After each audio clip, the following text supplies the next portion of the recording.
Cold enters a building first through its openings. Windows and doors decide comfort and safety. Before modern heating, people mastered these weak points with skill and patience. The results kept rooms warm and homes secure through long winters and uncertain nights.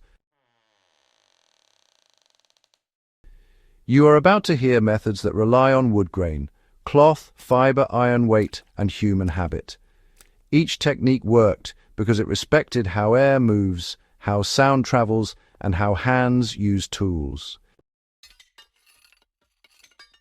Start with the window frame itself. Old builders cut frames from slow-grown timber. The wood feels dense under the hand. It resists warping. Frames sat deep within thick walls. This depth formed a pocket of still air. Still air blocks cold.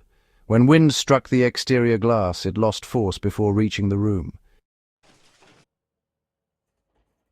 Glass came in small panes held by lead cames or wooden muntins. Each seam broke air pressure. Large sheets did not exist. Cold, cracked, wide glass. Small panes flexed. When wind rattled the glass, you heard a soft ticking, not a roar. That sound warned of weather without bleeding heat. Shutters mattered more than curtains. Interior shutters closed tight against the frame. They sealed light and air. Oak shutters weighed enough to press themselves shut. At night, a room darkened fully. Silence deepened. The latch clicked into iron. Cold stopped there. Exterior shutters served security. They barred entry when owners slept or left. Hinges were forged thick. Wood boards overlapped like armor. When closed, they formed another dead air space before the glass. Wind struck the shutter first. Rain shed down its face. Curtains added another layer. They were not decorative. They were tools, wool or felt, hung from rods mounted high and wide. The fabric brushed the floor. When drawn, it trapped a column of warm air. You felt the difference stepping behind it. The cloth whispered as it moved. Some homes used window quilts. These were padded panels tied in place at night. They pressed against the frame. You smelled lanolin and old fabric. In the morning, they were rolled up to admit light. This habit matched the sun.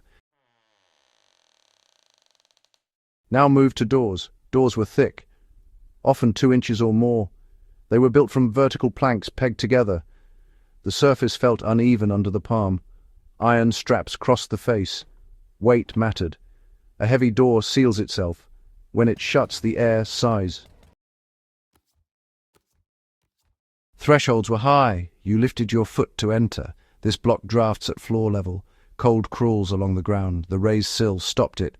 Under the door, a brush of leather or wool filled gaps. It dragged softly with each opening.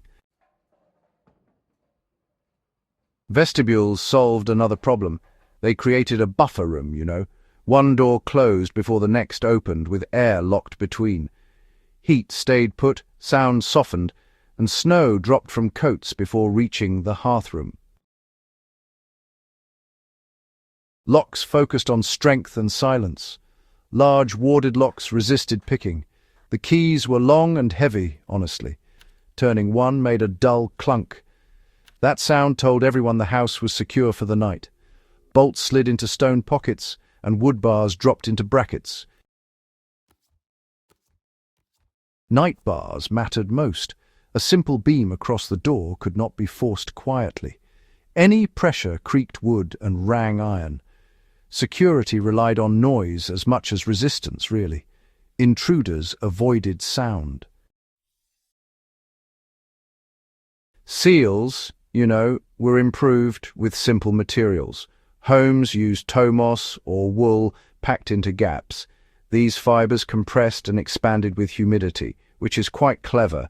They breathed without leaking air, and, well, the smell of damp wool actually signaled a good seal. Caulking used lime and oil putty. It stayed flexible, which was important. Applied by hand, it followed the glass edge, and you pressed it smooth with a thumb. When it cracked, you repaired it at once. Maintenance was really a constant thing. Daily habits completed the system. Windows opened briefly at midday to vent moisture, then they closed before sunset. Shutters came in as light faded, and curtains followed. Doors were checked in sequence. Each sound marked the evening routine. Room layout really supported warmth in older homes. Main living rooms usually sat on the south side where they'd catch more sunlight. Smaller windows faced north just to keep the chill out. Doors were often aligned to reduce those pesky cross drafts. Furniture was placed to block cold walls, and beds were kept away from openings. It's all quite clever, really.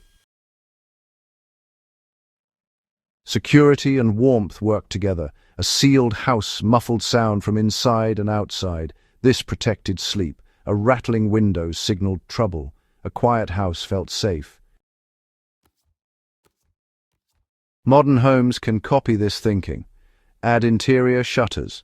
Use thick curtains mounted wide. Seal gaps with natural fibers. Add a storm door to create a buffer. Focus on layers, not gadgets. Do not chase perfection. Chase awareness. Listen to your house. Feel where cold touches skin. Watch how light leaks. Fix those points first. The past solved these problems without power. You can too, with attention and discipline. If this knowledge sharpens how you see your own doors and windows, pass it on. Subscribe to Warfield Prepper Chronicles. Share this with someone who values warmth and security. Build layers. Close them with intent. Sleep in silence.